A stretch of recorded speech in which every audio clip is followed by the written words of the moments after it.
tiene 30 años, o por ahí 31, y 20 años de trayectoria. Yo me lo encontré y compartí algunos momentos con él, por eso realmente me enorgullece poder tenerlo en De Caño Vale Doble. Estamos hablando del señor, y aplaudámoslo fuerte, Abel Pintos. Vamos. Hola, gracias. ¿Cómo estás, Abel? Tantos años. Tantos años. La verdad Me que alegra mucho verte. A mí también. Tengo gratísimos recuerdos de algunos momentos. Por lo pronto, un viaje que hicimos con kilómetro a kilómetro a Catamarca, que nos tocó en la fiesta del poncho. Sí, hemos recorrido el mundo juntos. Sí, no, por eso, hablemos de Catamarca, pero también hablemos de Rusia. Sí, Rusia. hemos recorrido, hemos jugado un mundial, somos ex mundialistas. Sí, ¿quién puede decir yo jugué un mundial? Quiero decir esto antes de cerrar esta idea. En el micro de gira somos 19 personas, somos todos varones. Entonces el fútbol es el 87% de las conversaciones, sí, ¿no? Todo el día, todos los días, todo el verano, toda la gira. Entonces, cada tanto, medio que yo me canso un poco de la cuestión monotemática. Entonces, cuando me canso y quiero que todos dejen de hablar de fútbol, simplemente me voy hasta donde está el epicentro de la discusión y digo cualquier cosa, ¿eh? Es decir, digo completamente lo contrario a lo que estén diciendo todos, claro. Lo digo.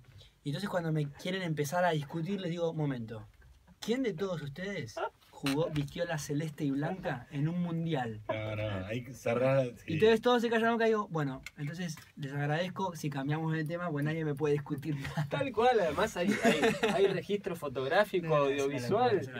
Ese viaje fue algo muy loco. Sí, lo mismo que el de Catamarca también. Bueno, ahí no fue que nos conocimos y ahí empezó un poco todo. Porque también yo recuerdo que ese viaje fue en una época en la que no había todavía, las redes sociales no estaban tan al palo, recién se estaban empezando. Y yo recuerdo la repercusión que había tenido ese viaje. Me valió mucho a mí, le valió mucho al programa porque se notaba que realmente lo habíamos pasado muy bien. Sí, nos tal divertimos cual. Mucho. Tal cual. A ver, creo que le pedí que cante en el viaje más o menos 25 veces una canción que a mí me gustaba, con la que te había ido muy bien en...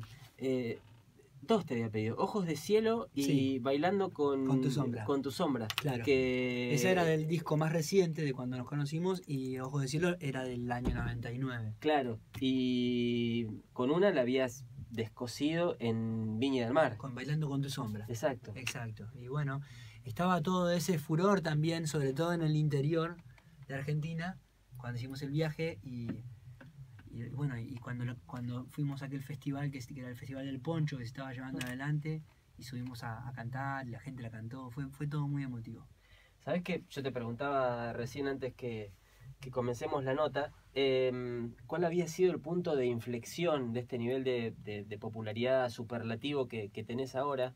Y me diste una explicación que me gustaría que compartas con la gente, notable, que no fue que pasaste de cantar para 500 personas y de la nada pasaste a cantar para 20.000. Hubo un proceso lógico que por ahí lo entiende más la gente de las provincias, porque eso ya se generaba en distintos lugares de la Argentina, pero todavía no había explotado en Buenos Aires, y por su propio peso llegó un momento que explotó acá. Sí, y cuando explotó acá, volvió hacia el interior una ola todavía mucho más grande. Claro. Entonces ahí es cuando terminó como de hacerse como decís vos, ese fue como el punto de inflexión.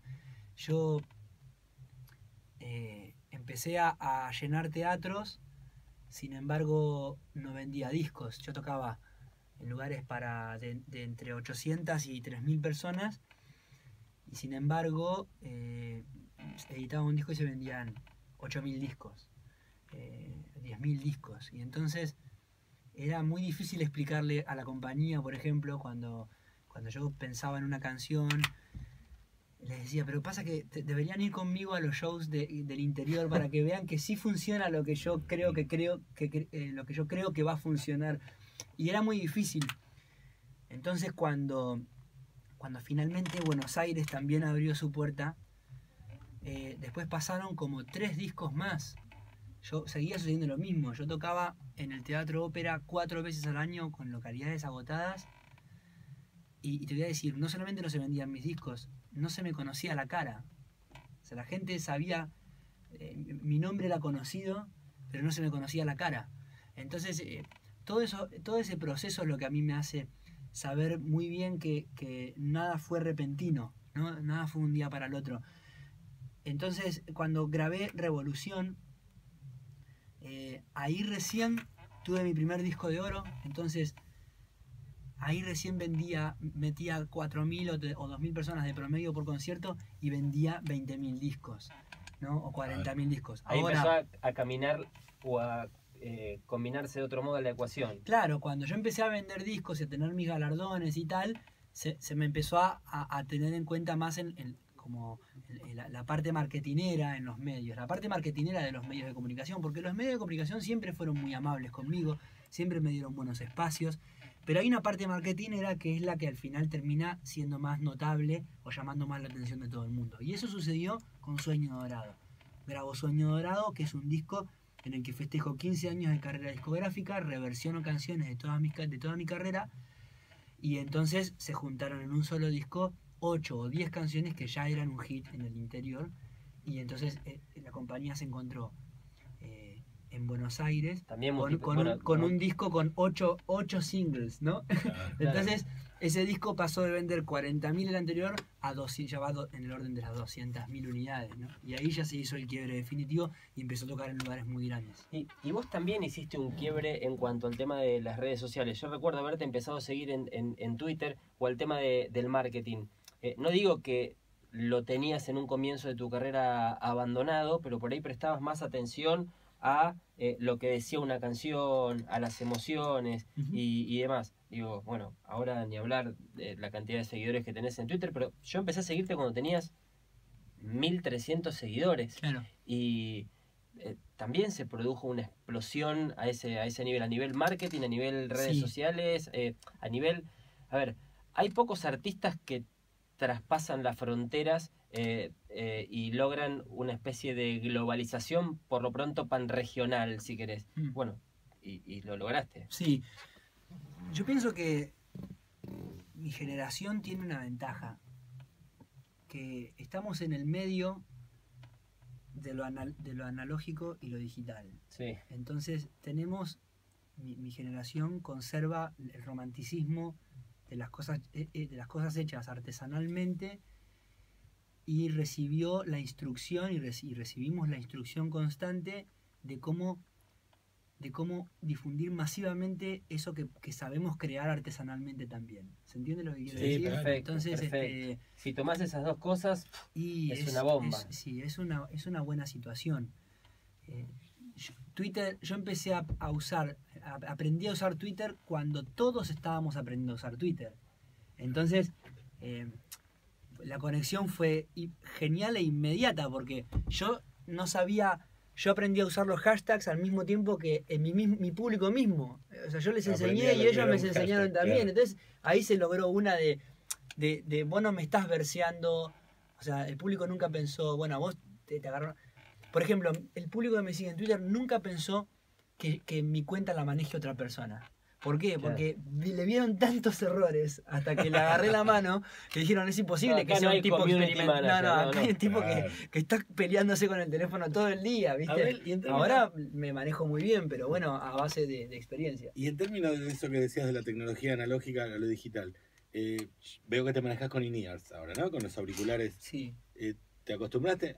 Porque me imagino que así no arrancaste. ¿Y cómo te resultan hoy? No arranqué así, básicamente por una cuestión estructural y de posibilidades. Me hubiese gustado tener in-ears muchísimo tiempo antes de lo que lo tuve. Entonces cuando los tuve, bueno, me puse muy contento de que me haya caído cómodo. Eso. Es porque un mundo, porque es difícil. Y es un mundo distinto, pero a mí me sirve mucho. ¿Y en vivo te lo sacás a veces? No necesito sacármelo. Me gusta tener la referencia del audio fiel y bueno, y además para eso le pido al monitorista que ponga pone siempre un par de micrófonos y me pone un poco de ambiente. Porque si no te aísla de la gente, no me aíslo, pero sí me gusta tener también una buena referencia de audio. Abel, hubo un episodio que también ha conmocionado a la ciudad de Buenos Aires, que fue único, único, porque fue en el Único de La Plata y porque nada, se reunió mucha gente y estuvieron casi medio día contigo compartiendo firmas, un momento bastante especial, ¿no? Sí, hicimos el concierto el 8 de noviembre del año pasado en el Estadio Único. Era mi primer estadio, era festejar haber llegado a ese sueño que se iba a cumplir y al mismo tiempo... Pavada de estadio elegiste para que sea el primero. Es una boutique, es hermoso. Y al mismo tiempo queríamos que fuera el primer paso de un camino que esperamos poder recorrer con el próximo disco que va a salir el año que viene. Va a salir un nuevo disco de estudio con canciones nuevas.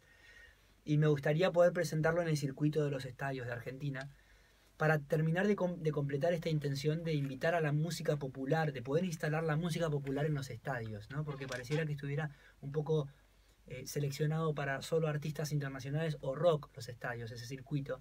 Y sin embargo, hay muchos artistas que podrían tocar en estadios, pero que se tienen que terminar de animar. Entonces me gustaría ir un poquito adelante con esto. Y bueno, el Estadio Único era la primera experiencia. Por eso hicimos una única función, aunque tuvo sus entradas agotadas 6 meses. Pero no quisimos agregar porque queríamos que fuera realmente una experiencia única. Fue tan así, estábamos tan listos para eso y el público lo vivió con tanta emoción que decidimos entonces editar este disco en el marco de festejar también los 20 años de mi carrera. Y como este disco, el 10º de mi carrera, es más que nunca el disco de la gente, porque ahí están ellos cantando, y ahí se los ve a ellos en el DVD, siendo tan protagonistas como yo del concierto, que dijimos, cuando presentemos el disco, lo tenemos que hacer con el público, no solamente con la prensa y con los socios y amigos de la música. Claro. Tiene que estar el público porque fueron parte de esto. Entonces hicimos una firma que duró 10 horas y pasaron más de 500 personas y compartimos un momento único.